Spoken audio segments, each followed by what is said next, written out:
Class 12th, Subject Physics, 4th chapter Thermodynamics. From this chapter, let us see the refrigerators and heat pumps.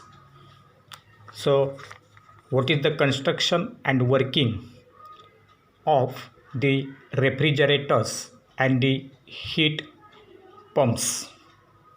So, the refrigerators and the heat pumps are the heat engines that work in the backward direction, that is in the reverse manner to that of the heat engines, that is they cannot convert heat energy into mechanical energy, but these refrigerators and heat pumps will now convert the mechanical work into heat energy.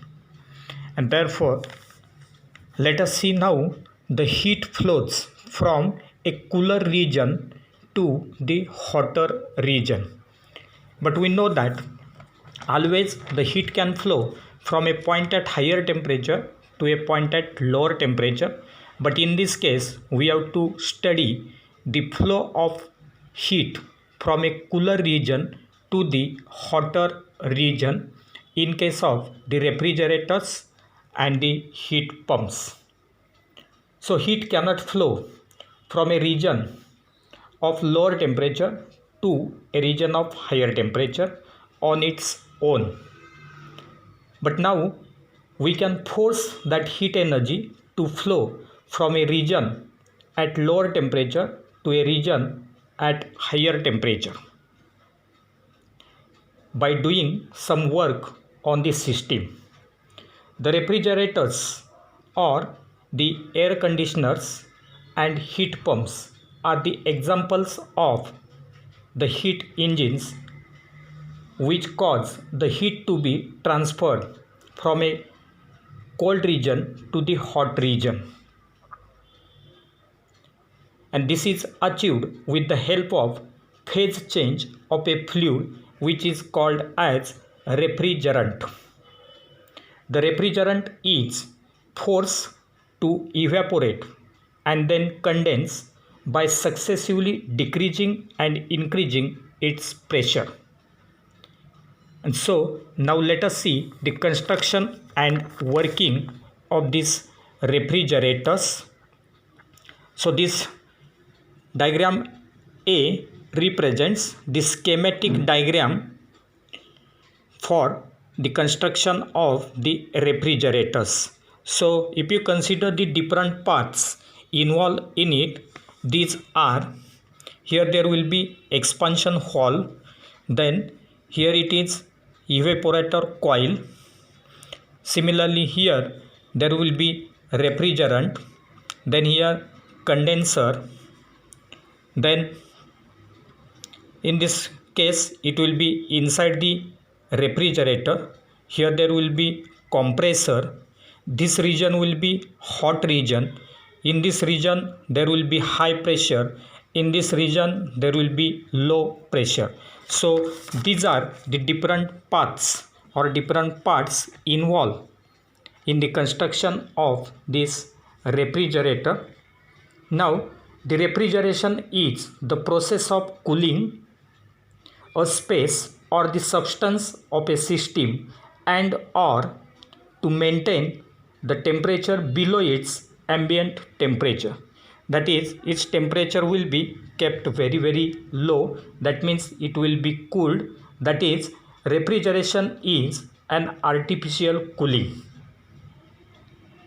A refrigerator exhausts heat from a cold region and delivers it to the surrounding, thus further there will be cooling of the cooler part. So cooler part will get cooled further. Then the refrigerator consists of a compressor as well as an expansion hall and a closed tube which carries the refrigerant, that already we have seen in that schematic diagram. Then part of the tube collect the cooling coil, is the region which is to be cooled at the lower temperature at lower pressure. The other which is exposed to the surrounding, that is environment, is at the higher temperature and higher pressure. A fluid is used in this case as the refrigerant. Normally, the cold and hot part of the coil contain the refrigerant as a mixture of liquid and vapor phase in equilibrium. Then, the heat extracted from the cold region is supplemented by the mechanical work done by the compressor, and the total energy is rejected at the hot receiver, that is also called as hot reservoir. Then the refrigerant goes through following steps in one complete cycle of the refrigeration. Now let us see the different steps through which that refrigerant will go through one cycle. So first step is step number 1. The fluid passes through a nozzle and expand into a low pressure area. The fluid turns into a gas and cools down by adiabatic expansion or process. Now second step, the cool gas is in thermal contact with the inner compartments of the refrigerator. It heats up as the heat is transferred to it from the contents of the refrigerator. Then this takes place at constant pressure, that is by isobaric expansion or isobaric process. Then step 3, the gas is transferred to a compressor which does some work in this process, and the gas is compressed adiabatically, heating it and turning it back to a liquid. Then step 4 will take place. The hot liquid passes through coil in outside of the fridge. So on the outside of that fridge, that liquid passes through the coils and heat is transferred to the atmosphere or the surrounding by isobaric compression process. Then the compressor is driven by an external source of energy and it does some work W on the working substance during each cycle. So these are the different steps through which that refrigerant will pass.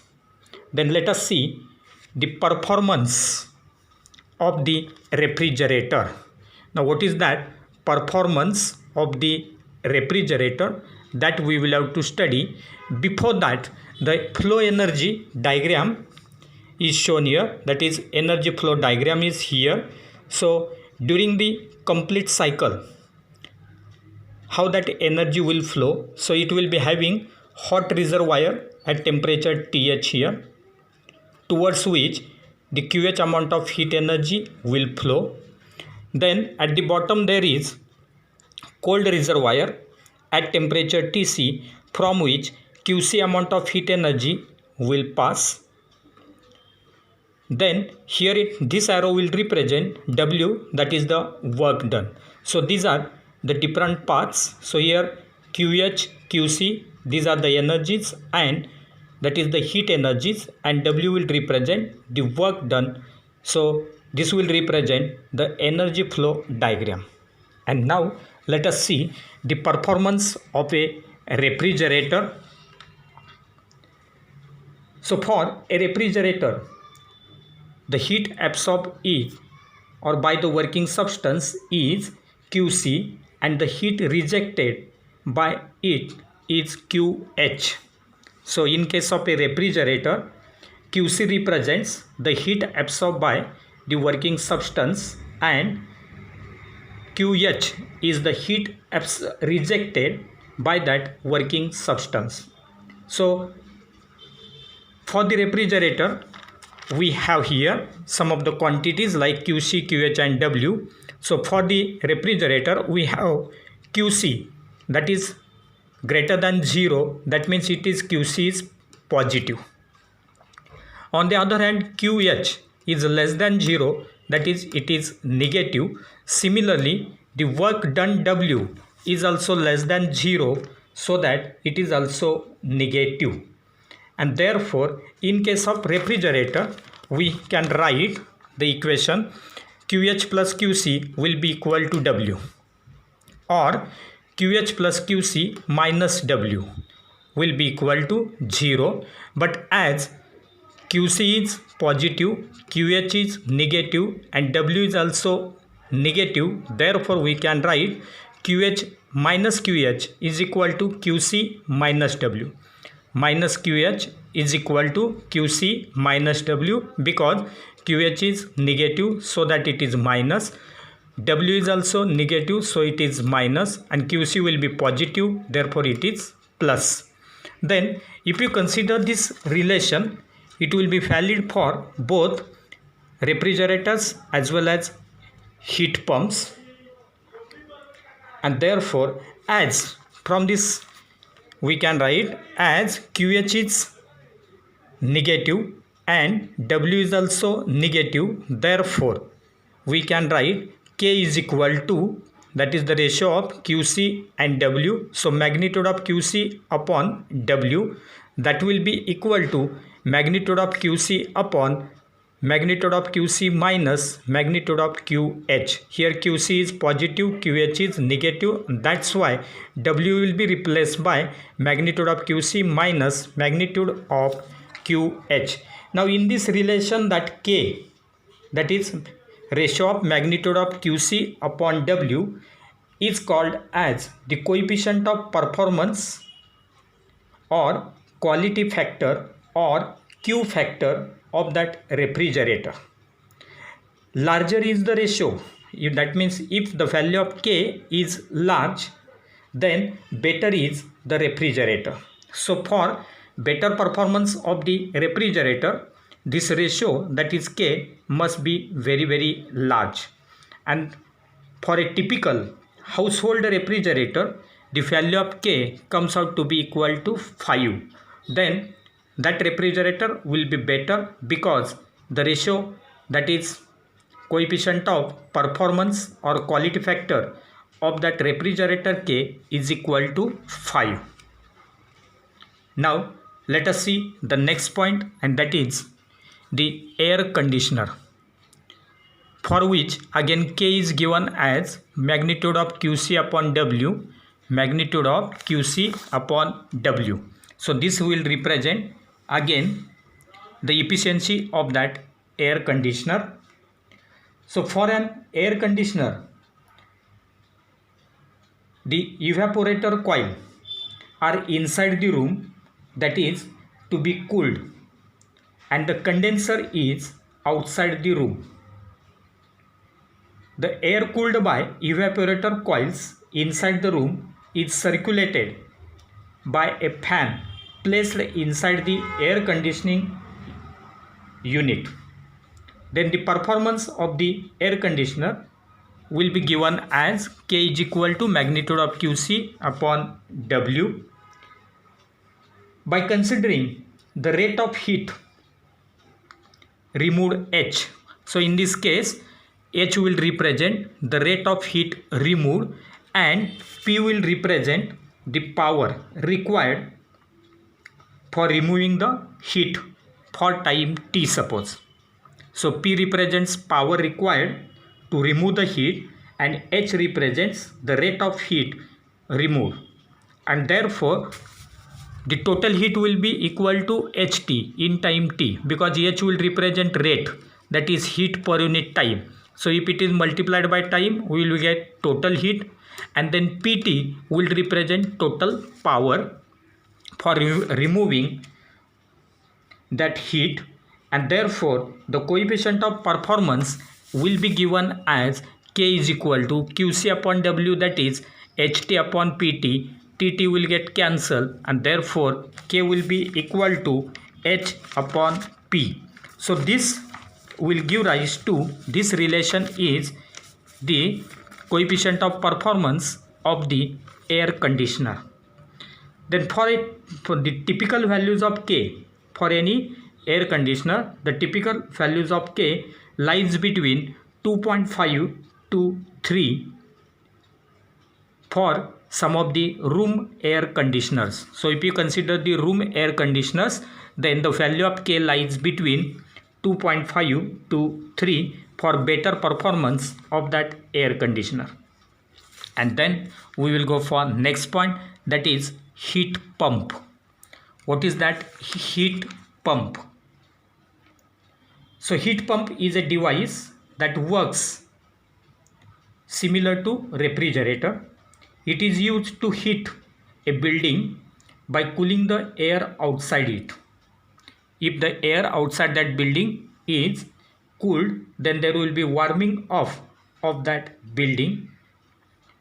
In this case, the evaporator coils are outside and absorb heat from the cold air from the outside environment. Then the condenser coils are inside the building. The condenser coils are inside the building. They release the absorbed heat to the air inside, and thus there will be warming of the building, because heat energy will be supplied from outside to inside the building, and therefore the air inside the building will warm up. So this will be regarding the heat pump.